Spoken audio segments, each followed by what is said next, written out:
S, வீடு, schools, hotels, store room இங்கெல்லாம் partition wall கட்டணும்னாலும் இப்போ பில்டிங் ஓனர்ஸோட first choice Renocon Rapid Wall Panels. Aachi Masala. எந்த சமையலும் ருசி தேடும் ரகசியம் 20 ரூபாய். No compromise. உங்க சைடுலயும் எங்க சைடுலயும். It's a GT promise. GT Holidays, South India's #1 travel brand. அதன் தமிழர்களுக்கு வணக்கம். பல்வேறு துறைகளில் ஆகச் சிறந்த ஆளுமைகளை சந்தித்து நாம் நேர்காணல் எடுத்து வருகிறோம். அந்த வகையில் நம்மோடு இணைந்திருக்கிறார் தேர்தல் வியூக வகுப்பாளர் IPDS நிறுவனர் திரு திருநாவுக்கரசு இணைந்திருக்கிறார். அவரிடம் கேட்பதற்கு நிறைய இருக்கின்ற வாரங்களோடமே கேட்போம். வணக்கம் திருநாவுக்கரசு சார். வணக்கம். என் தமிழ் தவறுக்கும் நீண்ட வருடங்கள் கழித்து உன்னோடு அமர்வதற்கு நன்றி. ரொம்ப சந்தோஷம். நீங்க தான் விஜய்க்கு இவ்வளவு பெரிய பிரம்மாண்ட ஆதரவு இருக்கு, அதுவும் 1.5 கோடி ஓட்டு இருக்குன்னு சொன்னீங்க. எனக்கு தெரிஞ்சு ஜனவரியிலேயே சொன்னீங்க 1,40,00,000 ஓட்டு. எஸ் சொன்னீங்க. இது ஆதாரம் அந்த பழைய வீடியோ கூட நான் எடுத்து அதை பதிவிடுறேன் இந்த பேட்டியில். அப்போவே சொன்னீங்க ஒரு பெரிய அளவுக்கு, அதுவும் 1 கோடி ஓட்டுக்கு மேலே இருக்குன்றதை நீங்கள் கணிச்சிங்க. ஆனால் இவ்வளோ பெரிய பிரம்மாண்ட வெற்றி வரும்னு நீங்கள் சொல்லலை. ஆனால் நம்பர்ஸ் வரும்னு நீங்கள் சொல்றதுல அது எஸ்கேப் பண்ணுறதுக்கு காரணம் என்ன மாதிரிச்சுன்னா, யாரும் சொன்னால் நம்ப போகிறதில்ல. அது சொன்னாலையும் 2 பேருமே என்னை கலாய்க்கிறாங்க. என்ன ஃபோன் பண்ணி கலாய்க்கிறது மட்டும் திமுக சைடு இல்லாமல் வீடியோ வந்து ஃபேக்கான கொடுத்தாரு, தப்பாக சொல்லிட்டாரு, விஜய்கிட்ட பணம் வாங்கிட்டாரு, இப்படிலாம் மன உழைச்சி கொடுத்தல. என்னன்னா சில சொல்லலன்னு ஓப்பனாக மனசாட்சி சொல்கிறேன். எலெக்ஷன் முடிஞ்சு போச்சு, 76 தொட்டு இழுவரி போட்டேன்ல, அது காரணமே தாவேக்கா தான்.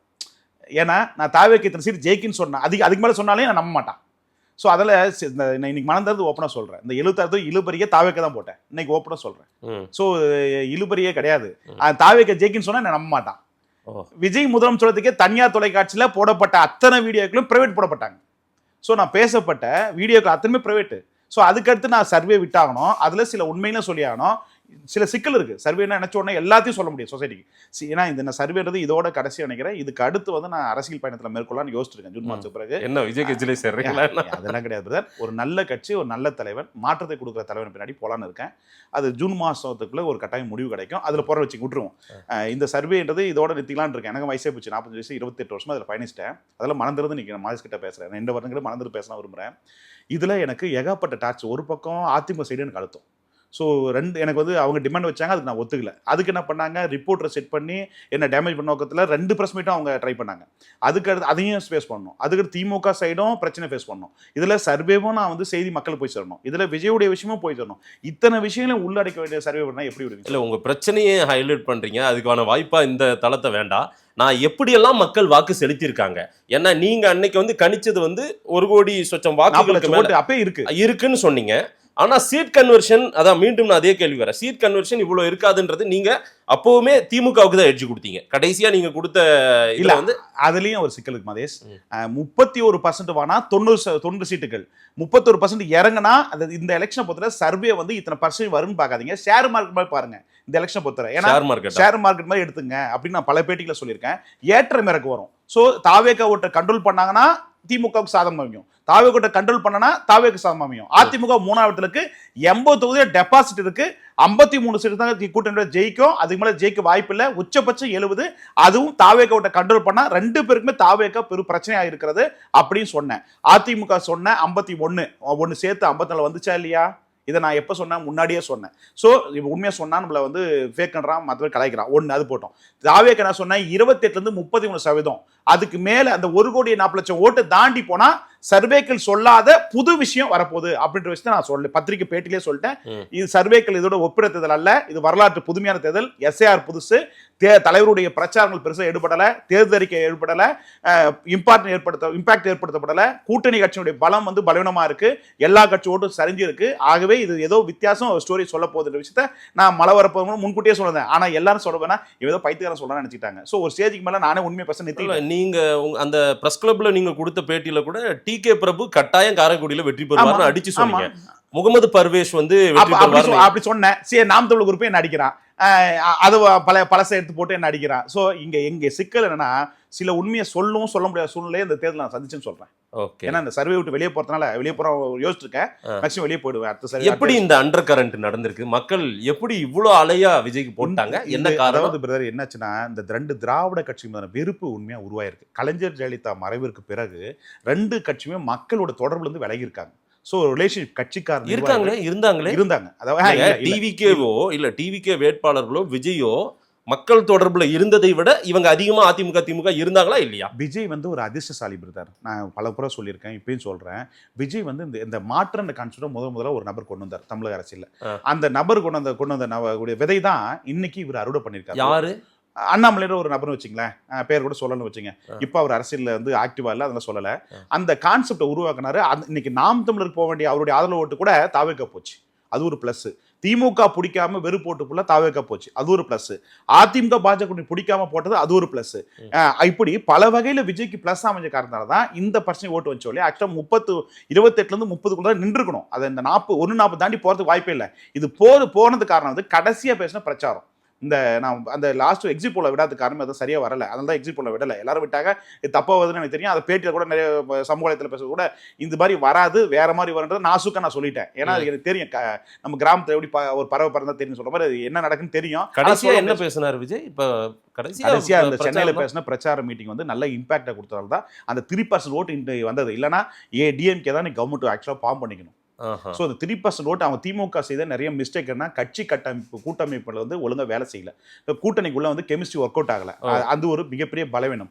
அதே மாதிரி தேமுதிக கொடுத்தது யாருமே ஏத்துக்கல, ராஜ்சபா கொடுத்ததோ 10 சீட் கொடுத்தோ திமுக கூட்டணி யாருமே ஏத்துக்கல. அதனால கூட்டணி செய்த யாருமே சரியா வேலை செய்யல, பணம் கொடுத்தும் அந்த தேர்தலில் ஒர்க் அவுட் ஆகல. அதே மாதிரி பெண்களுக்கு 5000 ரூபாய் கொடுக்கப்பட்டாங்க, அதுவும் வாக்கா மாறல. இப்படி திமுக மீதான அந்த அமைச்சர்கள் மாவட்ட ஒன்றிய அணுகுமுறைகள் வந்து தவறுதலா இருக்கு. ஏன்னா அந்த கட்சிக்காரர்களை வந்து சரியா கவனிக்கல, அது ஒரு உட்கட்சி பிரச்சனை கடுமையா இருக்கு. அதே மாதிரி திமுக தொடர்ந்து ஒருத்தனை எம்எல்ஏ மாவட்ட செயலர் அவனுக்கே 4 முறை 5 முறை கொடுக்குறது வந்து கட்சிக்குள்ளேயே வெறுப்பு, இன்டர்னல் ப்ராப்ளம் நிறைய. திமுக காரங்களே அதிமுக காரர்களே டிவிக்கு கோட்டு போட்டுருக்காங்க. திமுக வாக்குக்கு பணம் வாங்கிட்டு தாவி கோட்டு போட்டாங்க, நிறைய இடத்துல நடந்திருக்கு. அதே மாதிரி அதிமுக போட்டிருக்காங்க, அதே மாதிரி முஸ்லீம் கிறிஸ்டின் ஓட்டு போட்டிருக்காங்க. அப்புறம் வந்து அரசு ஊழியர்கள் அதை படிச்சுனே ஓட்டு போட்டிருக்காங்க. இது அவசியமா இருக்கு. அதுல இந்த எலெக்ஷனை பொறுத்த விஜய் என்பது இது நிரந்தரமான ஓட்டு அல்ல, இது தற்காலிகமானது. இது வந்து ஒரு அதிர்ஷ்ட பன்முனை போட்டியில இப்ப இது நிரந்தரமான ஓட்டு இல்லைன்றீங்க. இது எம்ஜிஆர் மாதிரி ஒரு 10 வருஷம் 5 வருஷம் இவர் வந்து ஒரு சிஎம்ஆ இருக்கிறதா நான் ஏத்துக்க மாட்டேன். ஏன்னா இது தற்காலிக. ஏன்னா சசிகலா ஒரு பக்கம் ஓட்ட பிரிக்கிறாங்க, அப்புறம் வந்து பாத்தீங்கன்னா கிருஷ்ணசாமி ஒரு பக்கம் ஓட்ட பிரிச்சாங்க, அப்புறம் ஒரு பக்கம் வேல்முருகன் ஒரு பக்கம் ஓட்ட பிரிக்கிறாங்க, ராமதாஸ் ஒரு பக்கம் ஓட்ட பிரிக்கிறாங்க. இப்படி எல்லாத்துக்குள்ளேயும் வந்து ஒரு குழப்பமான தேர்தலா இது இருக்கு. ஆக்சுவலா ஏடிஎம்கே சைடும் அந்த கூட்டணி பொருந்தா கூட்டணி அமைச்சு, ஆனா அதுல நிறைய மீனை பிடிச்சிட்டாரு விஜய் அவர்கள். மீனை பிடிக்கல பிரதர், இது லக்கு தான் பிரதர். 1000 2000 3000 5000 ஓட்டுல வெற்றி பெற்றிருக்காங்க. அது இல்லாம ஒரு அலைன்னு சொன்னா ஒரு 160 சீட் வரணும், எம்ஜிஆருக்கு நிகரானது அப்படி சொல்லலாம். சோ எம்ஜிஆருக்கு நிகராக ஒப்பிடக்கூடிய தேர்தல் அல்ல. அப்படி வந்தாதான் அலை, இது அலை அல்ல. அப்படின்னா 120 30 சீட்ல வந்து அவருக்கு எதிர்ப்பான அலை இருக்கு, அதை நம்ம ஒத்துக்கணும். சோ அப்படி இருப்பது விஜய் என்பது தாக்கு பிடிச்சு நிற்கிறது கடினம். வருகால காலங்களில் இன்னும் 10 ஆண்டு 15 ஆண்டு அரசுல ஸ்ட்ராங்கா இருப்பது நான் உலமாரா சொல்றேன்னா வாய்ப்பு ரொம்ப குறைவு. இந்த ஆட்சியை இன்னும் 3 வருஷம் நடத்ததே பெரிய வாய்ப்பு. அதோட ஒரு விஷயம் போட்டோம், நான் பாஜக பலமுறை சொன்னேன், பாஜக கூட்டணி 11.22 ஓட்டுகள், அது பாஜக ஓட்டு அல்ல அப்படின்னு பலமுறை அழுத்தமா சொல்லியிருக்கேன். இது வந்து நோட்டா கிணைய தான் போட்டிடும், நோட்டா ஓட்டே நீ குறைஞ்சிருச்சிங்க விஜயால. ஸோ நோட்டா 2% ஓட்டு 2% கட்டாயம் வருங்க வரலாற்றில். ஆனால் இந்த மாதிரி நோட்டாவே குறைஞ்சி 0.42% தான் வந்திருக்குங்க. ஸோ கம்ப்ளீட்டாக இதை போச்சு. ஸோ நோட்டாக்கிறவங்க கூட விஜய் போட்டான். இல்லை, நான் ஒரு செக்டாராக பேசலாம். பிஜேபி செக்டார் அந்த 11 சொச்சம் வாக்குகள் வாங்கியிருந்தாங்கல்ல, அது ஏடிஎம்கே அவங்க அந்த கெமிஸ்ட்ரியா ஒர்க் அவுட் ஆகாம பிஜேபி ஓட்டு எங்க போச்சு? 27 சீட்ல ஒன்னே ஊட்டியில மட்டும் போஜராஜன் மட்டும் தான் வெற்றி பெற்றிருக்காரு, மற்ற எல்லாருமே காலி டோட்டலா. அதுக்கு என்ன காரணம்? வராதுன்னு நல்லாவே தெரியும் பிரதர். நான் ஏற்கனவே வந்து சில தலைவர்கள் பிஜேபி எங்க யாரால அது போச்சு? அண்ணாமலையால் போச்சு. மறுபடியும் நீங்க அண்ணாமலை புராணத்துக்கு வரீங்க. மக்கள் வந்து அதாவது அண்ணாமலைக்கு என்று ஒரு ஃபேன்ஸ் குரூப் இருந்தாங்க பிரதர். ஃபேன்ஸ் இல்லைங்க, கட்சிக்காரங்களாம் கிடையாது பிரதர். அது ஒரு பெரிய ஒரு கூட்டம் பிரதர். எப்படி விஜய்க்கு ஒரு பேய் கூட்டம் இருக்கோ அது மாதிரி ஒரு கூட்டம் பிரதர் இருக்கு பிரதர் அண்ணாமலைக்கு. நான் அதெல்லாம் அண்ணாமலை தவிர்க்க நினைக்கிறேன், உங்களுக்கு பிடிக்க மாட்டேன், உங்க சேனல் பிடிக்க மாட்டேன். அதெல்லாம் பதிவு செய்யலாம். நான் இப்ப அண்ணாமலையும் உங்களை பதிவு செய்யுங்கன்னு தான் சொன்னேன். இல்ல ஏன் சொல்றேன்னா, அது ஒரு கூட்டம் வந்து வெளியில கூட்டம், பிஜேபியில் இருக்க கூட்டம் இல்ல. இந்த 11.27% ஓட்டுக்காக விளக்குறேன். சோ அந்த ஓட்டுகள் வெளியில் இருக்க ஓட்டுகள் பாஜக கோர் ஓட்டோ பாஜக இருக்கிற ஓட்டு அல்ல. இது மாற்றத்திற்கான அவர் செய்த அரசியல் போடப்பட்ட ஓட்டு. அதனால அது வராதுன்னு சொன்னா இன்னைக்கு 2.5% ஓட்டு தான் வந்தது, 2.32%. இதுதான் ஆக்சுவலா அது இருக்கு. அது கூட்டணியால தான், கூட்டணியால எல்லாம் வந்திருக்காது. சோ அதனால மொத்த ஓட்டும் நாம் தமிழ் போக வேண்டிய ஓட்டு அண்ணாமலையார் போகாம மொத்தமா தாவேக்கப்பட்டுச்சு. ஸோ இதெல்லாம் சொல்றேன் அதிர்ஷ்டசாலி விஜயை பொறுத்தவரை. ஸோ இந்த ஓட்டுகள் திமுக வெறுப்பு ஓட்டு வந்தாலும் சொல்றேன். அதனால இந்த எலெக்ஷனை பொறுத்தவரை விஜய் வந்து தற்காலிகமானதுல இது ஒரு முகத்துக்கான ஓட்டு, கேண்டிடேட்டோ லோக்கல் பாலிடிக்ஸோ வச்சு ஓட்டு அல்ல. ஸோ இதனால என்ன, இந்த பார்ட்டி என்பது கட்டமைப்பு வந்து லாங் டைமுக்கு ஒரு 10-15 வருஷம் வருன்றது நான் சந்தேகத்துக்கு. எந்தெந்த ஃபேஸ் எல்லாம், அதாவது முகங்கள் இவங்கெல்லாம் இன்னும் கொஞ்சம் ஸ்ட்ராங்கா ஒர்க் பண்ணியிருந்தால், இல்ல அவங்களுடைய ஃபங்க்ஷனரி அதிகமா இருந்திருந்தால் விஜய்க்கு இவ்வளவு ஓட்டு போயிருக்காது. திமுக இருக்கிற மினிஸ்டர்ஸ் எல்லாம் வந்து கொஞ்சம் நிறைய அறுவடை பண்ணிட்டாங்க. அதனால கொஞ்சம் மிதப்பில் வந்துட்டாங்க. அது மிதப்பில் விட்டு கொஞ்சம் இறங்கி வந்திருக்கணும், வரல. ஸோ இந்த 5 ஆண்டுகளாக கலெக்ஷன் கரப்ஷன் கமிஷனில் ரொம்ப முக்கியத்துவம் கொடுத்துட்டாங்க. குறிப்பு மக்களை கூட விட்டுருங்க, கட்சிக்காரனை கவனிக்கல. மொத்தமாக வந்து ஒரு வருமானமும் கிடையாது. சாதாரண கட்சிக்காரன் திமுக தோண கூட பாரு கோயம்புத்தூர் திட்டினா எல்லா பாருக்கும் ஆள் போட்டு வசூல் பண்றாங்க.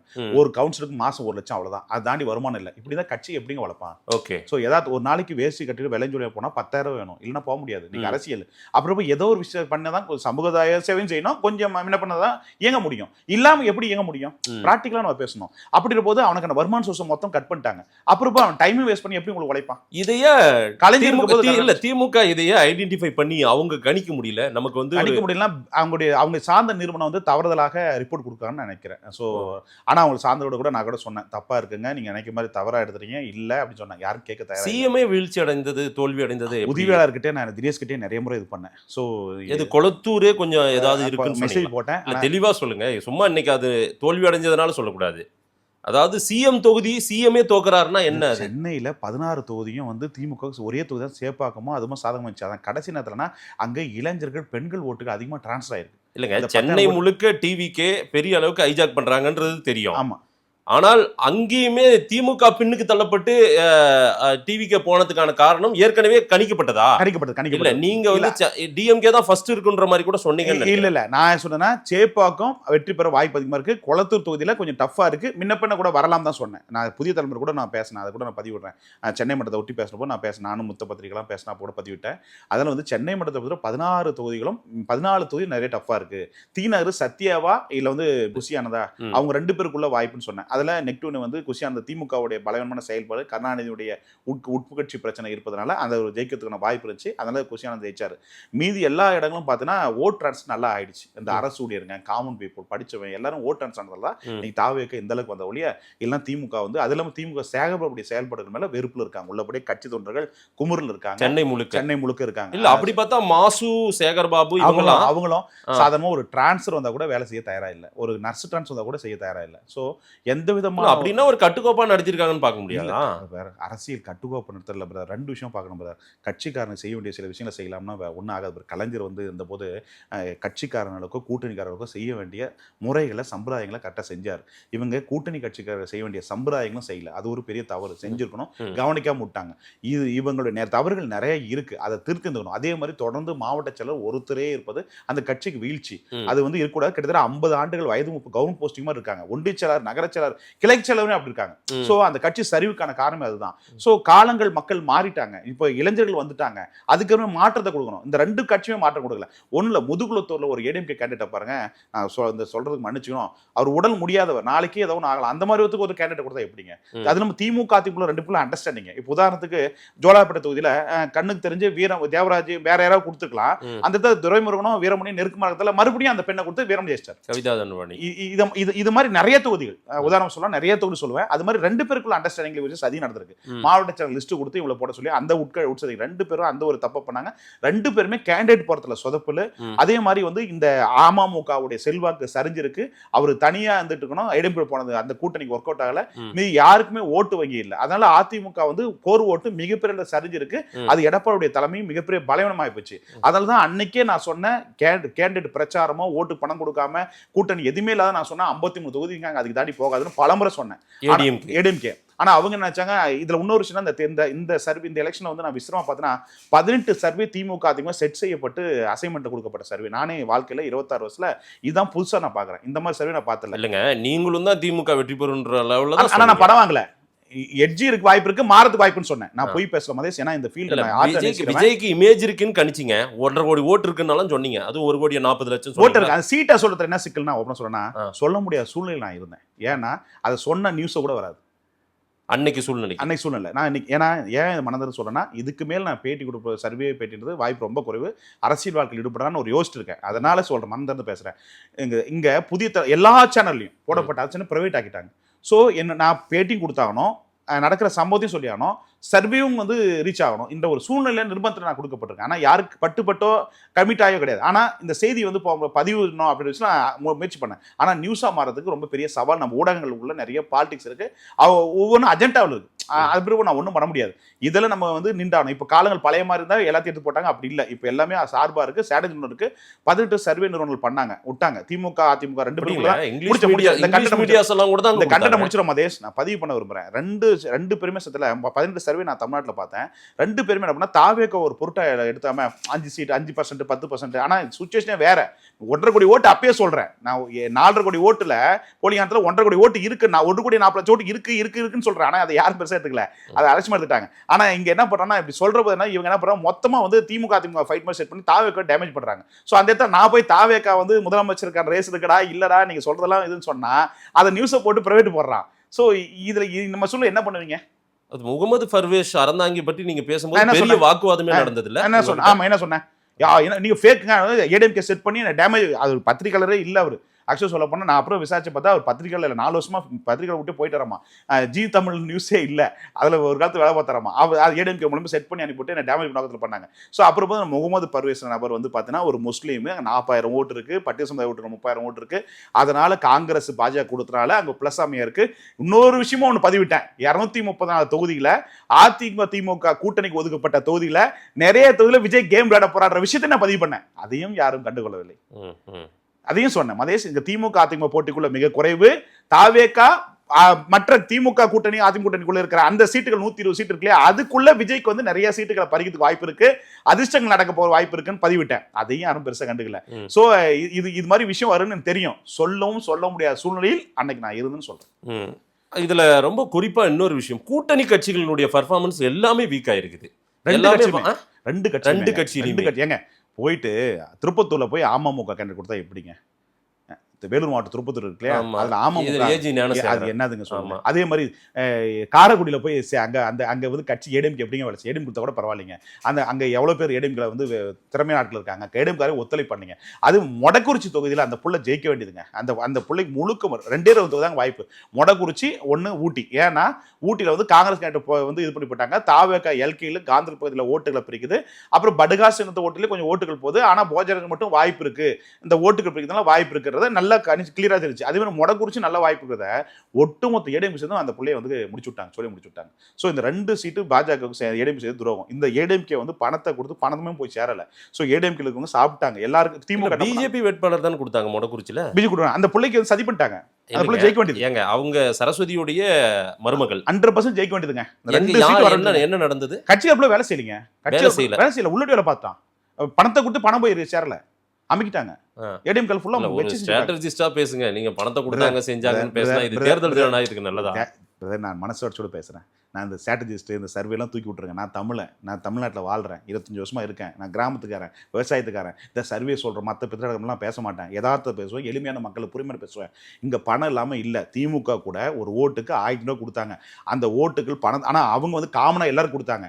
ஆனால் அந்த பணத்தில் வாங்கிட்டு ஓட்டு போட்டு போட்டாங்க, அது ஒரு விஷயம். ஆனால் அதிமுகவில் இந்த குடும்பத்துக்குள்ள அப்பா அம்மா ஏடிஎம் ஓட்டுனா அந்த பிள்ளைகள் 2 பேரும் தாவி ஓட்டு போட்டாங்கன்னா அந்த அப்பா அம்மா மட்டும் தான் பணம் கொடுத்தாங்க. இதில் பணம் கொடுக்காம நிறைய பேர் தான் ஜனநாயகம் மற்றவங்க பேசணும். அப்புறம் தேர்தல் ஆணையம் வந்து இங்கே போய் எல்லாம் போனாங்களா? ஏன் தடுக்கல? ஜனநாயகம் எங்கே காக்கப்பட்டுச்சா? தேர்தல் ஆணையம் செயல்பட்டாங்களா? போய் காமன் பீப்புள் தானே அடிச்சிங்க. காமன் ரோட்ல காட்டி தான் செக்அப் பண்ணி கொடுமைப்படுத்துறீங்க. சரி, பிடிக்க வேண்டியதை பிடிச்சிங்களா? காலத்துக்கும் எல்லா தேர்தலும் நடக்குது. தடுக்க விட மாட்டாங்க. இந்த அதிகாரிகளாம் தமிழ்நாட்டுக்காரதான் தெரியாதா? போய் அவங்கள பிடிச்சிக்கலாம், ஏன் பிடிக்கல? அதில் நீங்கள் இங்கே நடக்கிற எல்லாம் யதார்த்தமாக தெரியும், யதார்த்தமாக பேசுவோம். நம்ம வந்து மீடியா ஊடகம் நீங்கள் நிறைய கேட்கறதுக்காக நான் பேச நான் மனசாட்சி கட்டுப்பட்டு பேசுகிறேன். அதாவது தேர்தல் என்பது திருவிழா என்பது பணத்தால் தான் நடக்கிறது. ஜனநாயகம். பிஜேபி ஏன் மொமெண்டம் லாஸ் பண்ணிட்டாங்க? முன்னாடியே வந்து அமித்ஷா 1 வருஷத்துக்கு முன்னாடி கூட்டணி வச்சாரு. அதுக்கு பிறகு எந்தெந்த இடத்துலலாம் பிஜேபி ஏடிஎம்கேவுக்கு உதவி செய்யாமல் போயிடுச்சு. அந்த என்டிஏ பெரிய லாஸ் ஆனதுக்கு. ஏன்னா திமுக வேண்டான்னு முடிவெடுத்தா அதிமுகவுக்கு தான் ஓட்டு போட்டுருக்கணும், கரெக்டா இல்லையா? ஆனா புது கட்சியான டிவிக்கே ஏறி வருது. அது எந்த இடத்துல என்டிஏ லாஸ் பண்ணுது? அமித்ஷா மோடிவை ஒருபோதும் தமிழகத்தில் ஏற்றுக்கொள்ள மாட்டாங்க இனி வரும் காலத்திற்கு. ஏன் அண்ணாமலையும் மறுபடியும் பாஜக தலைவர் வந்தால் கூட இதே ரேஞ்சில் தான் இருக்கும் இல்லையா? ஒன்றும் நடக்காது. அவ்வளோதான், அந்த கட்சி முடிஞ்சு போச்சு, சீசன் முடிஞ்சு போச்சு. இதையும் வரும் காலத்துக்கு தேசிய கட்சிகள் காங்கிரஸோ இடதுசாரியோ எந்த கட்சி வந்தாலும் தமிழகத்திற்கு வாய்ப்பே இல்லை. தமிழகத்தை மையம் கொண்டு குறிப்பாக இடதுசாரி கொள்கை யார் முன்னெடுத்து சொல்கிறார்களோ அவர்கள் ஒருவர்களுக்கு எதிர்கால வாய்ப்பு கிடைக்கும் இல்லையா? வளர்ச்சி தந்திரத்தில் வந்தால் யாருக்கும் வாய்ப்பு கிடைக்காது. அப்படி பார்க்கும்போது பாஜக இனி வரும் காலத்துக்கு நயினார் முகத்தை போட்டது தப்பு. நயினார் முகம் என்ன நினைச்சாங்க? தேவர் சமுதாய முக்குளத்து சமுதாய ஓட்டுக்கெல்லாம் வந்துடும் நினைச்சாங்க. ஆனால் வரல.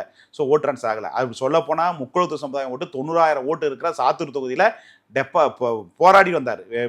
எப்ப நெருக்கி வந்தா தெரியும், இசைராஜா. அப்படி பாக்குற ஓட்டர் தோத்தாரு. சசிகலா வேட்பாளர். இந்த திருமங்கலத்துல உதயகுமார் தோத்துக்காரன சசிகலா வேட்பாளர். இந்த மாதிரி சசிகலாவோட பிம்பம். இப்படி பல்வேறு வகையில இன்டர்னல் ப்ராப்ளம் இருந்ததுக்கான தேர்தலுங்க. இதுல வந்து அப்ப கிராமம் சொல்லுவாங்க, அண்ணன் தம்பி அடிச்சுட்டா பங்காளி வேறத்தை கொண்டாடுற மாதிரி இவங்கெல்லாம் அடிச்சுக்கிறதுனால இவர் கொண்டாட வச்சு. ஒரு பக்கம் அண்ணாமலை இன்டர்னலா அண்ணாமலை 60 தொகுதியில பிரச்சாரம் பண்ணாரு. அண்ணாமலை பிரச்சனை அண்ணாமலைக்கு மைனஸுங்க. அண்ணாமலை என்னதான் முக்குனாலையும் அவங்க ஆட்கள் ஓட்டு போட மாட்டாங்க. அவங்க வந்து அண்ணாமலை எடுத்து பிடிக்கல, மாத்தி ஓட்டு போட்டாங்க. ஸோ அதனால வந்து அண்ணாமலை சொல்லியும் பிரச்சாரம் பண்ணி ஏத்துக்கல, எடுத்துக்கவே இல்லை, ஓட்டு போட மாட்டான். அவன் வந்து ஒரு ஃபிக்ஸ் ஆயிட்டான். அவன் ஃபிக்ஸ் ஆனவன் மாத்தி விட மாட்டான். என்னன்னு ஃபிக்ஸ் ஆயிட்டாங்க சார். சீமானுக்குன்னு ஒரு கூட்டம், அண்ணாமலைக்குன்னு ஒரு கூட்டம், விஜய்க்குன்னு ஒரு கூட்டம், அவங்களுக்கு ஒரு கூட்டம், திமுக தாயின்னு ஒரு கூட்டம், உதயநிதிக்கு எல்லாருக்கும் ஒன்று இருப்பா. அண்ணாமலைக்கும் ஒரு கூட்டம், அது வெளியில ஒரு கூட்டம், கட்சிக்குள்ள சேராத ஒரு கூட்டம், ஒரு கோர் ஓட்டு கிடையாது. அந்த அவன் நீ தலைவன் வந்து ஒரு மாதிரி அப்படிதான் போவான் ஒழிய நீ இதுக்குள்ள இப்போ அண்ணாமலையும் மறுபடியும் தலைவராட்டுமே வாய்ப்பே இல்லை. எழுதி வச்சு இன்னைக்கு சொல்லிட்டு போறேன். 29 அதே தான் நடக்கும். அடுத்து இன்னும் பார்லிமெண்ட் இருந்தாலும் அடுத்த சட்டமன்றத்தில் பாஜகவை ஒரு 10 சீட் கூட வரைக்க முடியாது. இன்னைக்கு நான் சொல்றேன், எழுதி வச்சுங்க. அண்ணாமலைக்கே நான் சவால் சொல்றேன், ஒரு சீட் ஜெயிச்சுக்கான்னு சொல்லி பார்ப்போம். வாய்ப்பே இல்லை. இது ஏன்னா இந்த கட்சி முடிஞ்சு போச்சு, அவ்வளவுதான். பாஜக இனிவருங்களது தமிழகத்தில் வாழ்க்கை வாழ்வாதாரம் இல்லை. நம்பி அரசியல் பொறுப்புக்கிட்டு போறாங்கன்னா அவங்க ஏமாந்துட்டுக்கான அர்த்தம். பாஜக இல்ல, குறிப்பா காங்கிரஸோ இடதுசாரி எதுக்குமே வந்து இங்க தேசிய கட்சிகளுக்கு முகம் இல்லை. மாநில கட்சிகள் மட்டும்தான். அப்படி ஏதாவது புதுசா ஒரு அமைப்பு ஆரம்பிச்சு கூட இது பண்ணிக்கலாம் முடிய. அதை தாண்டி நான் வந்து தேசிய கட்சி வளர்ப்பேன்னு சொன்னா ஒரு சீசன் மட்டும் தாங்க. அந்த சீசன் முடிஞ்சுங்க. பாஜக ஒரு சீசன் உருவாயிச்சுங்க. அதை அப்படியே கண்டினியூ பண்ணி போயிருந்தா அண்ணாமலை மட்டும் இருந்தா இன்னைக்கு கட்டாயம் அதிமுக கூட்டணி தான் வலுவா சூப்பரா ஒர்க் அவுட் ஆகும். இங்க ஜெல் ஒர்க் அவுட் ஆகல. எடப்பாடியும் அண்ணாமலையும் ஒரு கீரி நாக மாதிரி, அது செட் ஆகாது. பார்க்கலாம், ஆனா செட் ஆகாது. ஸோ அப்படி ஒரு இதாக இருக்கும் ஒழிய அரசியல் வந்து ரெண்டு பேரும் நீர் எதிரிகளை தான் பார்க்கணும். ஏன்னா ஒரு வீழ்ந்ததான் ஒரு வாழ்வு. அப்படி போய் எடப்பாடி அண்ணாமலை வீழ்த்திட்டார். ஸோ இதுல வீழ்ந்தல விழிக்காம இருந்தது அண்ணாமலை தப்பு. அண்ணாமலை அறிவாளி, ஆனா அரசியல் முடிவு எடுக்கிறதுல தவறா இருக்கிறார். அரசியல் என்பது சந்தர்ப்ப விளையாட்டு, சந்தர்ப்பத்தை பயன்படுத்திக்கணும். அவர் தலைவர் போன உடனே டக்குன்னு முடிவு எடுத்துக்கணும், அது மிகப்பெரிய தவறு. நிறைய ஸ்டெப் பை ஸ்டெப் தவறு. இன்னைக்கு வரையும் அவருடைய அரசியல் வாழ்க்கை தமிழ்நாட்டில் தப்பு பண்ணிட்டு இருக்காரு. இப்பயும் தப்பு செஞ்சாருன்னா தமிழ்நாட்டில் விஜய் உதயநிதிக்கான அரசியலாக வந்துருச்சு. இப்போ எதிர்க்கட்சி தலைவர் உதயநிதி தான், விஜய் தான் முதலமைச்சர். அப்படி பார்க்கிற போது இந்த ஆட்டத்துக்குள்ளேயும் அண்ணாமலை வரலன்னா தமிழக அரசியல் காணாமல் போய்விடுவார். பிஜேபி மறுபடியும் ரீவெண்ட் பண்ணி அந்த வாய்ப்பே இல்லை. பிஜேபி மறுபடியும் தலைவராக வந்தோ அவர் கட்சி அங்கே வளர்க்க முடியாது. தமிழ்நாட்டை பொறுத்தவரை அமித்ஷா இல்லை மோடி இங்கே வந்தாங்கன்னா கூட கட்சி வளர்க்க முடியாது. பிஜேபி ஒரு இதுக்கு மேலே மைண்ட் செட் மக்கள் பார்த்துட்டாங்க. இதுக்கு மேலே மாற்றிலாம் பண்ண மாட்டாங்க. இது சீசன் முடிஞ்சு போச்சு. இதுக்கு மேலே அறுவடை பண்ண முடியாது. இதுக்கு மேலே புதுசாக பாஜக வேறு முகத்தில் வேறு நபரமாக புதுசாக ஒரு வந்தால் கூட சொல்லுங்க. விஜய் கிட்ட கூட்டணி பேச நினைக்கிறீங்களா? விஜய் கிட்ட பேசுங்க. நானே 1.5 மணி நேரம் விஜய் கிட்ட பேசினேன். இன்னைக்கு நான் ஓப்பனாக சொல்கிறேன், இந்த கூட்டணி போகிறதுக்கான என்னுடைய பங்களிப்பு ஒன்று இருக்குது. கிட்டத்தட்ட 1.5 மணி நேரம் கிட்டத்தட்ட என்ன எதுக்கு போகலாம் வேணான்னு என்கிட்ட விஜய் என்கிட்ட பேசினார். ஸோ நான் விளக்க இது உண்மையா? ஆதரலாம் பேச மாட்டேன். 1.5 மணி நேரம் விஜய் 1.5 மணி நேரம் 1 மணி நேரம் 30 நிமிஷம் நானே பேசினேன். ஸோ எப்போ இதெல்லாம் நடந்தது? இது தேர்தலுக்கு முன்னாடி நடந்தது. ஸோ ஏடிஎம்கே பிஜேபி கூட்டணி ஆதவன் நான் சொன்னது உண்மை, கூட்டணி வேறு நடந்தது உண்மை, இதெல்லாம் நடந்தது உண்மை. சரியா? ஏடிஎம்கே தாவேகாவா நடந்தது உண்மை. கடைசி வரையும் தொங்கினது உண்மை. இல்லன்னு சொல்ல ஏடிஎம்கே டெல்லியில் இருக்கிற முக்கிய நபரோடு பேசுனதெல்லாம் உண்மைதான். எந்த அளவுக்கு ட்ரை பண்ணாங்க. விஜய் என்ன 1.5 மணி நேரம் உங்ககிட்ட பேசியிருக்காருன்னா எப்படி நேரடியாவா? அதாவது பேசுற வச்சு பார்க்குறப்போ அறிவாளி, நான் ஒத்துக்கிறேன். ஆனால் அவர் சுற்றி இயங்கக்கூடிய ஆட்கள் சரியில்லை. சரியான ஒரு சிப்பாய்க்கில் இருக்க போது வெற்றி பெறலாம். ஆனால் 1.5 மணி நேரம் நேரடியாக பேசுனீங்களா? நிறைய விஷயங்கள் இருக்குது, சில தான் சொல்ல முடியும், எல்லாம் சொல்ல முடியாது.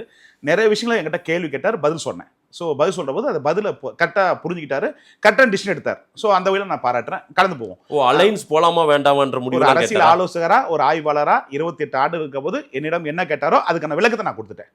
ஸோ மனசாட்சியோடு கொடுத்தேன். அவர் வாழ்க்கை தப்பிச்சிச்சு. நீங்களும் லயோலா முன்னாள் மாணவர், அவரும் அந்த ஒரு அடிப்படையில் என்ன சொல்லணுமோ அதை நான் சொல்லிட்டேன். அது என்ன புரிஞ்சுக்கிட்டாரு, முடிவு எடுத்துட்டார், வென்று விட்டார். என்ன கூட்டணி வேணான்னு சொன்னீங்களா? போயிருந்தா அவர் வாழ்க்கை தற்கொலை, அரசியல் வாழ்க்கை முடிச்சு. சோ அந்த விஷயம், அந்த நிலைப்பாட்டுக்கு அவர் வர்ற மாதிரி இருந்தார், உள்ள போற அளவுக்கு இருந்தார். பாஜகவோட சேர நிலைமை இருந்தாரு, உள்ள போற இருந்தாரு. இதெல்லாம் பாஜகவோட ஏடிஎம்கே போலாமா இல்ல பாஜக கூட தனியா போலாமா நிலைமை எல்லாம் நடந்து உண்மை. இன்னொரு விஷயம், விஜய் அவர்ல வந்து நீங்க ஜோசப் விஜய்னு பாக்குறீங்க. உண்மையா விஜய் மாதிரி ஒரு பக்தி, இந்து பக்தி கொண்டாலும் யாரும் கிடையாது. இன்னைக்கு ஓப்பனா விடிச்சு விடுறேன். நீங்க எல்லாரும் வந்து விஜய் வந்து கிறிஸ்டின், ஜோசப் சொல்ல கிடையாது. ஜோசப்பாவும் இருக்கிறார், விஜயாவும் இருக்கிறார். நான் பதிவிட்டு சொல்றேன், விஜய் என்பது இந்த ஒரு நாளைக்கு இந்து படுமை நாளிகை குளிக்குன்னு ஒண்ணு வேணாம். பதவி வைக்கிறார்ல, என்ன டைம் பதவி வைக்கணும்னு பார்த்து சொல்லுங்க. நான் இன்னைக்கு சொல்லிட்டு போறேன், இந்த பதவி வைக்கிற டைமை ஒரு இந்துவா இருக்கிற வழிபடுறான்னா ஒரு நாளைக்கு 5 நாளிகை குளிகை 5 வகையை சொல்லுவோம், பிரிப்பாங்க. அது என்ன டைம் பதவி எடுக்கிற முடிவு பண்ணுங்க. முழுக்க இந்துத்துவத்தையும் கடவுளறியாண்மையும் நல்ல நேரத்தையும் ஃபாலோ பண்ணக்கூடிய ஒரு நபர் தான் விஜய். ஓகே, இது நன்கு தெரிஞ்சு என்னுடைய சீனியர் தெரிஞ்சு சொல்றேன். ஆனா எல்லாரும் சொசைட்டில மீடியாவுக்குள்ள மத்த சொல்லி ஜோசப் விஜய் அப்படி ஜோசப் மட்டும் தெரியுங்க, விஜய்ன்ற இந்து எடுத்துக்க மாட்டேங்கிறீங்க. இந்துல தான் வெஜிடேரியனா இருக்காரு, ஜோசப் இடத்துல அது வேற மாதிரி இருக்காரு. ஸோ 2 வகையா மனிதனை பாருங்க. இது 2 வகையான ஒரு அரசியல்ல அவருக்கான இந்த டிராமா எல்லாம் இந்து கோயிலை கும்பிட்டது இதெல்லாம் கும்பிட்டது எல்லாமே ஒரு சில விஷயம் சென்டிமெண்ட்ஸா அவங்க சொன்ன ஜோதிடப்பெல்லாம் செய்யப்பட்டாங்க. அவருக்கான ஜாதகம் தமிழ்நாட்டை பொறுத்தவரை இனி வரது உதயநிதி, அண்ணாமலை, விஜய்க்கான ஜாதகம் நல்லா இருக்கு.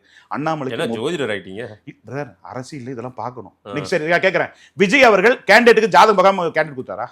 அவர் ஜாதகமும் கேண்டிடேட் ஜாதகமும் பொருத்தம் பார்த்து எனக்கு இவங்க பொருத்தம் வருவாங்களா வரமாட்டாங்களா சரியா வரலாம் பார்த்து தான் கேண்டிடேட் கொடுத்தாரு, சும்மா ஒண்ணு கொடுக்கல. அப்படி இல்ல, எல்லாம் நிறைய தெரிஞ்ச ஃபேஸுக்கு தானே கொடுத்துருக்காங்க. கிடையாது எனக்கு தெரியும், ஜாதகம் பார்த்து தான் கேண்டிடேட் கொடுத்தாங்க. இப்பயும் மினிஸ்டர்ஸ் இவங்க எப்படி இருப்பாங்க, ஒன்னா இருப்பாங்க, நம்ம பொறுத்து இருப்பாங்க, பொறுத்து இருக்க மாட்டாங்க, ஜாதக நிமிடம் பார்த்தா மினிஸ்டர் லிஸ்டே அடி பண்றாங்க. நிறைய விஷயங்கள் எனக்கு தெரியும், அதெல்லாம் நீங்க பதிவிடுறேன். எனக்கு ஒண்ணு இதுக்கு மேல ஒண்ணு ரொம்ப முக்கியமான கேள்வி. நான் இறுதி கட்டத்துக்கு வந்துட்டேன். பெரும்பான்மை கிடைக்காமல் தவிக்கிறாங்க, என்ன பண்ண போறாங்க? ஒரு 11 சீட் அது சரியாயிடும். ஆனா கவர்மெண்ட் 3 வருஷம் அடுத்தது கஷ்டம் பிரதர். ஏன்னா ஃபண்டு இன்னைக்கு சராசரி ஒரு நாளைக்கு 200 கோடி ரூபா வட்டி கட்டணும், 98,000 கோடி ரூபா கடன் வட்டி மட்டுமே கட்டணும். ஸோ மத்திய அரசு கடன், மாநில அரசு கடன், இவங்க தேர்தலுக்கு சொல்லப்பட்டதெல்லாம் நிறைவேற்றுறதுக்கான ஃபண்டு இப்போ போக்குவரத்து துறையில பெண்களுக்கெல்லாம் இலவசம் கூட 14,000 கோடி ரூபாய் நஷ்டத்தில் இருக்கு போக்குவரத்து துறை. அங்க போக்குவரத்து துறையில ஊழியர்களே வருமானம் கூட சுப்ரீம் கோர்ட்ல கேஸ் இருக்கு. அரசு ஊழியர்கள்லாம் பழைய பென்ஷன் உதவி கொடுக்க முடியாது. அப்புறம் தாய்மாமா சீர் வரிச்ச வாராண்டி தங்க கொலுசு கொண்டு தராண்டின்ற அது கொடுக்கறது கஷ்டம். அதுக்கு மாசம் 2,000 ரூபாய் கொடுக்கறது கஷ்டம். அதுக்கடுத்து பார்த்தீங்கன்னா இந்த 8 பவுன்றது 1 பவுன் 1.5 லட்சம் ரூபா, அதுக்கு ஃபண்ட் வேணும், கஜானால பணம் வேணும், இன்னும் கடன் வாங்கணும். கடன் வாங்கினா உழவங்கிட்ட எப்படி நம்ம மாச கட்டுறதுல கடன் வாங்குறோமோ அது மாதிரி தான் இந்த தமிழக அரசுடைய வருமானத்தை கட்ட சொல்றீங்களா? 8 கிராம் 1 பவுன் நினைக்கிறேன், அப்புறம் 1.5 லட்சம் ரூபா எங்க இருக்கு பணம்? சரி, அரசு இருக்க பழைய ஊதியம் எங்க கொடுப்பீங்க? சுப்ரீம் கோர்ட்ல கேஸ் இருக்குல்ல, எப்படி கொடுப்பீங்க? ஸோ நிறைய சட்ட சிக்கல் இருக்கு. இதுக்கு மேல் தான் நிஜமான அரசியலை விஜய் சந்திப்பார். இதில் அவர் மூக்கடிப்படுவார். ஃபர்ஸ்ட் இந்த இதெல்லாம் வந்துருவாங்க ஆட்கள் கூட்டணி மாதிரி ஆதரவு கொடுக்கறது, அதெல்லாம் நடந்துரும் பிரதர். மேட்டர்ல இந்த 3 வருஷத்துல தமிழகம் பார்க்காத விஸ்ரம் பார்க்க தீய சக்தி சொன்னார்ல, எந்த கட்சி ஆட்சியில் அமர்ந்தாலும் திமுக மாதேசே போய் முதலமைச்சர் உட்காந்தா கூட சட்ட ஒழுங்கு இல்லாமல் இருக்காது, கொலை கொள்ளை கற்பழிப்பு பாலியல் இல்லாமல் இருக்காது. இதெல்லாம் நடக்கும். இதை முடிஞ்ச அளவுக்கு கட்டுப்படுத்த முடியும் இல்லையா? இது இல்லாமே பண்ண முடியாது. சொசைட்டில முழுமையாக அகற்றுறது கடினம். இனிதான் அவருக்கு நிறைய வருங்காலத்துக்கு அவர் பிரச்சனை இருக்கு. இன்னும் இதெல்லாம் நிறைவேற்றணும். திராவிட மாடல் அரசு கேட்கும். உதயநிதி ஸ்டாலின் கேட்பார், சொன்னீங்களே செஞ்சீங்களா ஐயா. இப்ப திமுக கலாச்சாங்களா, இப்ப இவர் கலாய்ப்பாரு. ஸோ இதுல டேமேஜ் ஆவார். அப்ப இவருடைய முகத்திரை கிளியிற போது இவருக்கு இன்னொரு விஷயம் ஒரு 160 சீட்டு 170 ஒரு அலையா வந்ததா விஜயுடைய அலை. ஒரு 10 வருஷம் எம்ஜிஆர் மாதிரி சொல்லிக்கலாம். ஆனா 110 அது நெகட்டிவ் தான் வந்திருக்கு. 108 இது ஒரு ஃபேஸுக்கான ஓட்டு. இது அப்படி டிரான்ஸ்ஃபர் ஓட்டே கிட்டத்தட்ட எனக்கு தெரிஞ்சு சரியா வரும்னு நினைக்கிறேன். ஒரு 17% ஓட்டு டிரான்ஸ்ஃபர் ஓட்டு. அப்படி வெறிகொண்டு இருக்கிற ஒரு விஜய்ன்ற முகத்துக்கும் வெறிகொண்டு இருக்க ஓட்டு ஒரு 14% ஓட்டு தான். இதை வச்சு நீ லாங் டைம் போக முடியாது. கட்சி கட்டமைப்புகள் சரியில்லை. கட்சி கட்டமைப்பு ஒருத்தர் கட்டுப்படல. மாவட்ட செயலர், ஒன்றிய செயலர், நகர செயலர், இதுல இப்பயே இன்டர்னல் பிரச்சனை ஆரம்பிச்சு அந்த கட்சியில நானா நீயான்ற அளவுக்கு ஆரம்பிச்சு. இது ஒரு கோஆர்டினேட் இல்ல, ஒரு பயிற்சி படுத்தாத ஒரு பட்டறை. இதை சக்சஸ் பண்ணி கொண்டு வர்றது சவாலான விஷயம். அது அதுக்கான லீடர் குவாலிட்டி ஈக்குவாலிட்டி வேணும். அது கஷ்டம். விஜய் தாக்கக்கூடியது கஷ்டம். அப்படி பார்க்கும்போது பார்க்கலாம். அப்படி பார்க்குற போது இந்த இடத்துல உதயநிதிக்கான ஃபேஸ் உருவாயிடுச்சு. அடுத்த தலைமுறைக்கான அரசியல் தொடங்கிடுச்சு. இந்த தலைமுறையில் விஜய், உதயநிதி, அண்ணாமலை இந்த மோதல் தான் அடுத்த. சீமான் அவர்கள் அண்ணன் அவர்கள் அவர் நாங்கள் அண்ணன் பேசினா கோச்சிக்கிறாருங்க. நான் கூட கூப்பிட்டு சொன்னேன், அண்ணன் இல்லைண்ணே சொன்னேன். ஏடா தம்பி, எப்போ பார்த்தாலும் நான் தப்பவே மதிப்பிடுறேன் அண்ணன், நான் எப்போ பார்த்தாலும் உங்கள் எலக்ஷன் பர்சன்டேஜ் சொல்லிட்டு தானே இருக்கேன், ஆனால் நீங்கள் ஒத்துக்க மாட்டேங்கிறீங்க அப்படின்னு சொன்னேன். அதில் என் ஃபோன் பண்ண இப்போ எடுக்கிறது கூட விட்டார் அவர். ஸோ என்னடா தம்பி எப்போ தான் நெகட்டிவாக சொல்கிறேன்னு நினச்சிட்டு. ஸோ அவர் அண்ணன்கிட்ட சொன்னால் அவர் கேட்டுக்க மாதிரி இல்லை. அவர் பழைய காலத்தில் இருக்கார், இப்போ காலத்துக்கு வரமாட்டேங்கிறார். ஆனால் அறிவாளி, ஆகச்சிறந்த அறிவாளி, சிந்தனையாளர், ஒரு மொழிப்பற்று, மொழி அறிவு, நுண்ணறிவு பாராட்டும் விஷயம். ஆனால் அரசியல்ன்ற விஷயத்தில் அவர் சறுக்கிறார். அவர் எடுக்கிற நகர்வுகள் சறுக்கிறார். நான் காரைக்குடி வேணான்னு சொன்னேன், சிவகங்கை தொகுதி மாவட்டம் வேணான்னு சொன்னேன். இங்கே நாடார் ஒரு நபர் தான் கெடுத்து வரான்னு வச்சுங்க. ஏன்னா ஜாதி இங்கே கட்டாயம் இருக்கு பிரதர். ஜாதி இல்லாமலாம் முடியாது சில பேருக்கு. ஆனால் இந்த எலெக்ஷன் ஜாதி ஒர்க் அவுட் ஆகலை. ஆனா ஜாதியும் இருக்கு. அவரு சாதி மதம் எதுவுமே ஒர்க் அவுட் ஆகலைங்க. எல்லாமே மொத்தமா ஒரு அலைய போட்டாங்க. பெண்கள் ஓட்டு எல்லாம் அலையெல்லாம் சொல்லாதீங்க பிரதர். இது ஒரு பேக்கெட்ஸ் எடுத்திருக்காரு. அதாவது பட்டிய சமாஜ ஓட்டுல எடுத்திருக்காரு, பாமக ஓட்டு எடுத்திருக்காரு, இப்படி முஸ்லீம் கிறிஸ்டின் ஓட்டுல எடுத்திருக்காங்க. திமுக உடைய ஒழுங்கா இருந்தா இந்த அளவுக்கு வந்திருக்காது. எல்லாத்தையும் உடைச்சிருக்காரு. அதுதான் இது நிரந்தரமானது அல்ல. சோ இன்னொரு விஷயம் ஆச்சுன்னா, இன்னைக்கு கிட்டத்தட்ட தமிழக வரலாற்றுல இந்த 41 வயசுக்குள்ள 40 வயசுக்குள்ள பாத்தீங்கன்னா கிட்டத்தட்ட 41%. இது புதுசு. அதே மாதிரி 3 கோடி வாக்காளர் வந்து பார்த்தீங்கன்னா 50 வயசுக்குள்ள, இது புதுசு. ஸோ இது எல்லாமே வந்து பார்த்தீங்கன்னா இனி வரும் காலத்துக்கு வந்து தேவையே சரியா செஞ்சா அவங்களுக்கு வாய்ப்பு கொடுப்பாங்க, இல்லை கொடுக்க மாட்டாங்க. ஸோ இனி வரும் காலத்துக்கு நீ பணத்தை கொடுத்து வாங்கிடலாம், இல்லை மக்கள்கிட்ட போய் சொல்லுவாங்கிறது நடப்படாது. இனி வரது அரசியல்வாதி தன்னை திருத்திக் கொள்ள வேண்டும். திமுக ஆகட்டும், அதிமுக ஆகட்டும், தாவிக ஆகட்டும், புதுசாக வரவங்களாகட்டும், யாரும் வந்தாலும் மக்களுடைய ரிலேஷன்ஷிப்பை நல்லா வச்சுக்கணும். திருடுறது தெரியாம திருடுங்க, ரொம்ப பெருசா திருடி மாட்டிக்க வேணாம். பிரதர், நான் கொடுக்குற ஃபைல் இல்லை பிரதர், நான் கொடுக்குற ஃபைல்ஸ் எத்தனை ஃபைல் எத்தனை கட்டிங் வாங்காம கிடையாது, எனக்கு தெரியும். நான் சும்மாலாம் போயில அரசியலை வச்சுட்டு நான் கிட்ட பார்த்து நான் அட்வொகேட்டும் கூட நான் எத்தனை ஃபைல்ஸுக்கு பணம் கொடுத்துருக்கேன் எனக்கு தான் தெரியும். ஸோ அதெல்லாம் எல்லா ஆட்சியும் நடக்குது, ஒன்றும் உத்தமம் கிடையாது. அதில் கொஞ்சம் காம்ப்ரமைஸ் அப்படி செஞ்சுக்கிட்டு சில விஷயம் தெரியாமல் அறியாம மாதிரி கொஞ்சம் அப்படியே அமுக்கிட்டு பண்ணிக்கிட்டு மக்கள்கிட்ட கொஞ்சம் நல்ல பேர் எடுத்துட்டு கொஞ்சம் ஆக்டிங் பாலிடிக்ஸ் எல்லாம் கொடுத்துட்டு கொஞ்சம் மக்களை கொஞ்சம் ஏமாத்தவா அரசியல் பண்ணணும். இல்லை மக்கள்கிட்ட அதையே செய்ய மாட்டேன், கம்யூனிகேஷன் பண்ண மாட்டேன், கும்பிட கூட மாட்டேன் அப்படின்றது என்னங்க அரசியல்வாதி? கொஞ்சம் அரசியல்வாதி கொஞ்சம் நடிக்கவா செய்யணும், நடிங்க பாஸ் நம்ம நடிக்கவா செய்யணும். அமைதிப்படை சத்தியப்படுத்த நிறைய மதப்பிலே இருந்துட்டாங்க, எல்லாரும் மதப்பில் இருந்துட்டாங்க. அதாங்க விஜய் யாருமே கணிக்கலைங்க. அவர் 2 பேருமே என்ன பண்ணுற 2 பேர் ஸ்ட்ராட்டஜி நிறுவனமும் நான் நல்லா பார்த்து ஸ்ட்ராட்டஜினோட இருக்கிற 7th அந்த அவரோட நான் பேசப்பட்டேன், அதாவது அவங்க கூட என்கிட்ட பேசப்பட்டாங்க. எல்லாருடைய மைண்ட் செட் எனக்கு தெரியும். அவங்க என்ன பண்ணால் அந்த இப்போ 2 பேருக்குள்ள போட்டின்ற கேமர்ஸ் தான் செட் பண்ணாங்க ஒழிய தாவே கன்றதை ஒரு பொருட்டை எடுத்துக்கல. நான் உன்னிப்பாக சில விஷயம் எனக்கு தெரியும், சில சொல்கிறேன், சில சொல்ல முடியாது. அவங்க ஸ்ட்ராட்டஜி நோட மாட்டோம், இந்த ஸ்ட்ராட்டஜி நோட மாட்டோம். 2 பேரும்னா திமுக அதிமுக அந்த ஃபைட்டை தான் செட் பண்ண பார்த்தாங்க ஒழிய இதை டேமேஜ் பண்ண நோக்கத்தில் விட்டுட்டாங்க, தவறு விட்டாங்க. தாவே கோட்டை கண்ட்ரோல் நான் பழம்பு டே இதை கண்ட்ரோல் பண்ணுங்கடா, அதுக்குள்ள 2 போட்டியை வரும், கண்ட்ரோல் பண்ணால் 2 பேருக்கும் போகிறது அடி இவர் போட்டுறான்னு சொன்னால் எவனும் கேட்குற மாதிரி இல்லை. தாவேக்க ஓட்டை 2 பேருமே கண்ட்ரோல் பண்ணுறது தவறிட்டாங்க. ஏன்னா தாவேக்க ஓட்டு வேற எங்கெல்லாம் வரல, அப்படி புதுசெல்லாம் வரல. இங்கே பாரம்பரியமாக திமுக அதிமுக போட்டவன் தான் ஓட்டு போட்டிருக்கான். இப்ப சீமானுக்கு ஓட்டு போட்டோம் தான் போட்டிருக்கான். சோ இதானே நான் இவங்களை கண்ட்ரோல் பண்ணிக்கணும். இப்ப சீமான் அவர்களுக்கு இருக்க வேண்டிய ஓட்டு எங்க போச்சு? சரி, இப்ப இந்த ஒரு முக்கியமான 3 போட்டியாளர்களை கொண்டு வரீங்க இந்த இடத்துல. விஜய், திரு உதயநிதி ஸ்டாலின், திரு அண்ணாமலையை கொண்டு வரீங்க. அண்ணாமலை இந்த ஃபீல்ட்ல எப்படி வருவாருன்னு தெரியல. வரணும் சரியா இருக்குன்னா ஓப்பனா போட்டு உடைச்சிருப்பாரு. சரியா இருக்கணும், அவர் அரசியல்வாதியா இருந்தா சரியான முடிவு எடுத்தாருன்னா கட்டாயம் இப்ப கட்சி விட்டு வெளியே வரணும், கட்டாயம் அமைப்பு தொடரும். இல்லைன்னு சொன்னா அவர் தமிழக அரசியல காணாம போயிடுவார். சீமான இந்த ரோட்ல கொண்டு வாங்க. அவருமே சீமான் அண்ணன் நல்ல மதிப்புரிய அண்ணன். அவரு நான் சொன்னா ஒரு கோச்சிக்காரர் பசங்க எல்லாம் கலாய்க்கிறாங்க, போய் அடுத்து வீடியோ போடுவாங்க. இருந்தாலும் சொல்லிட்டு வர அண்ணன் அவர்கள் காம்பரம்ஸ் ஆகிட்டு கொள்கை கோட்பாடெல்லாம் கொஞ்சம் ஓரம் ஒதுக்கி வச்சுட்டு கொஞ்சம் அதிமுக திமுக மாதிரி அடுத்த எதிர்காலங்களில் யார் வெற்றி பெறாங்களோ அவங்களோட கொஞ்சம் காம்பரம்ஸ் ஆகிட்டு அவங்களோட கூட்டணி வச்சு ஒரு நம்மளை நம்பியவர்களையும் காப்பாற்றி நம்மளும் காப்பாற்றி ஒரு 5 சீட்டு 10 சீட்டு 20 சீட்டோ வாங்கி உள்ள போய் அதை திறமையை காட்டி வளர்ந்து வந்து அப்புறம் ஆட்சி பிடிங்க. ஒரே மட்டும் ஆட்சி பிடிங்கன்னா இது நடக்காது. ஏன்னா உங்களுக்கான அளவுகோல்னு ஒன்று மக்கள் முடிவு பண்ணிட்டாங்க. அதை நீங்கள் அடையினா சில உள்ளே போய் தான் அடைய முடியும். அது இல்லாமல் வெளிந்தே அடையினா வயது மூப்பாகிவிட்டது, உடல் ஒத்துழைப்பு பண்ணாது.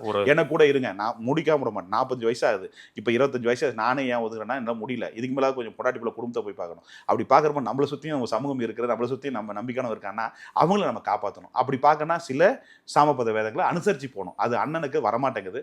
சீமான் அவர்களுக்கு உங்கள் மூலமாக நான் தெரிந்து கொள்கிறேன். அண்ணன் அவர்கள் மதிப்புரிய அண்ணன், என் பாசக்குரிய அண்ணன், கொஞ்சம் அவங்க எண்ணத்தை மாற்றிக்கிட்டா நான் வேண்டுகோளாக வைக்கிறேன். நல்லதுன்னா இல்லைன்னா நம்பி இருக்கணும் ஏமாறுவாங்க. தமிழ் தேசியம் ஒர்க் அவுட் ஆகாது. கொஞ்சம் காம்ப்ரமைஸ் ஆகுங்க. இந்த அரசியலை வந்து மாற்ற முடியாது, இங்க சமூக புரட்சி செய்ய முடியாது. இங்க நிறைய கட்டமைப்புகள் இருக்கு, நிறைய இன்னும் புரிதல் இல்லாமல் இருக்கிறது. புரிதல் இருந்தாங்கன்னா ஓட்டு போட மாட்டாங்க, புரிதல் இல்லாமல் வாக்காளர் இருக்காங்க. அவங்கள புரிய வச்சு நீங்க வெற்றி பெறுவது கடினம். அதனால வாக்காளர் என்ன மைண்ட் செட் இருக்கான்னா அதுக்கேற்ற மாதிரி பிளானை போட்டு நம்ம ஜெயிச்சு வரதா ஆகாசம் தான் இருக்கும். அதை விட்டு போட்டு நம்ம பாட்டு ஒன்று ஏதாவது பொருட்டு கொண்டு போய் எனக்கு என் பாட்டுக்கு ஓட்டு போறான்னா இந்த மக்கள் ஓட்டு போட மாட்டாங்க, பார்த்துக்கணும்னு சொல்றேன். ஒரு ஸ்ட்ராட்டஜிஸ்டா, ஒரு வியூக கணிப்பாளரா நீங்க பேசல, ரொம்ப யதார்த்தமா இந்த பேட்டியை கொடுத்த மாதிரி இருந்துச்சு. ரொம்ப யதார்த்த வார்த்தைகளை போட்டு பிசினஸ்க்காக பேசலாம் பிரதர். பட் நம்மலாம் தமிழ விவசாய குடும்பத்தில் வந்திருக்கிறோம். நம்ம மற்றவங்க சொல்ற மாதிரி இந்த புள்ளியல் இத்தனை சேவை அது பிசினஸை சொல்லிட்டு போகலாம். அதுக்கு வராங்களா டேட்டாஸ் வைஸ் எண்ணியல் பண்பியல் உளவியல் குறுக்கு உட்பட்டது அது business. AI technology data science அதெல்லாம் ஊரே ஏமாத்துறல, அதை விட்டுருங்க. யதார்த்தமா நம்ம நாட்டை இருக்கிற மாதிரி கிராமத்துக்காரனா இந்த அரசியலை நம்ம கற்றுக்கொள்கிற பாடங்கள். நேரில் வந்து நேரம் கொடுத்து பேசியதுக்கு நன்றி திரு திருநாவுக்கரசு. மனசுக்கு தான் பேசினையா, இந்த உள்ள வச்சு வெளியே வச்சு இல்லையா. ஏன்னா இந்த நானும் அரசியலில் கொஞ்சம் ஏதோ ஈடுபடலாம்னு யோசிச்சிருக்கேன். நான் ரொம்ப 27-28 வருஷம் ஆயிடுச்சு இந்த சர்வேல. அதில் நீண்ட வருடம் கழிச்சு மாதத்தோட பேசுறது மனமார்ந்த மகிழ்ச்சி. அதுவும் என் மனசில் இருக்கிறத பேசுனது இன்னைக்கு உண்மையிலே சந்தோஷத்தோட இன்டர்வியூ முடிக்கிறேன். மாற்றங்கள் வேணும், மக்கள் விரும்புகிறாங்க, அதுக்கான தலைவர்கள் கொடுக்கணும். கரப்ஷனை கொஞ்சம் குறைச்சிக்கணும், நல்லது செய்யணும். உன்னோட பேட்டி அமைந்ததுக்கு நேயர்களுக்கும் அனைவருக்கும் மிக்க நன்றி.